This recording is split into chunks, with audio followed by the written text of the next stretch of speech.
deprogramming yourself from diet culture. So the reason removing diet culture from our life has become so difficult is because how we respond to it has become a habit.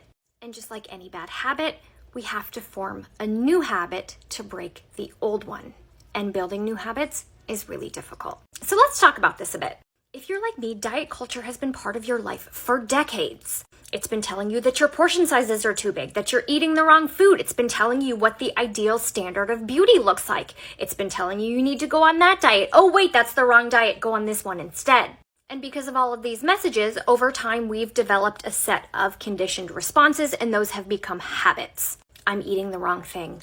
I'm not good enough. My body's not good enough. I'm not attractive, etc.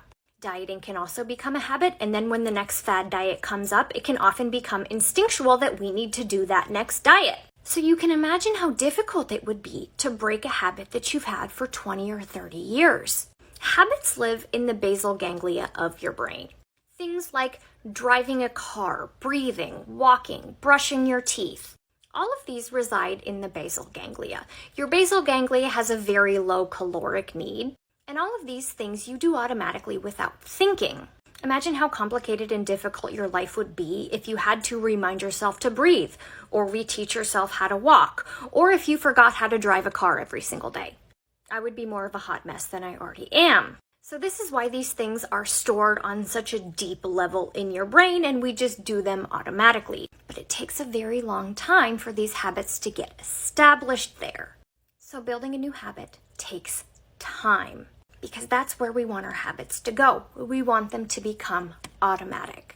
If I told you from today forward that you need to brush your teeth with the other hand, how long do you think it would take you for you to naturally pick up the toothbrush with the other hand and brush your teeth with the other hand without thinking about it? At least a couple months, maybe longer, because you've brushed your teeth with your dominant hand your entire life. And many of us have been reacting to diet culture our entire life. So do not punish yourself or feel bad when you react to diet culture in the manner that you do. We have to give ourselves patience and grace and know that we have to give ourselves time to build a new habit. And specifically what to do when nasty diet culture related thoughts pop up, we'll talk about this in another video because I don't have time here. I hope this helped shed a little bit of light on why this is so hard.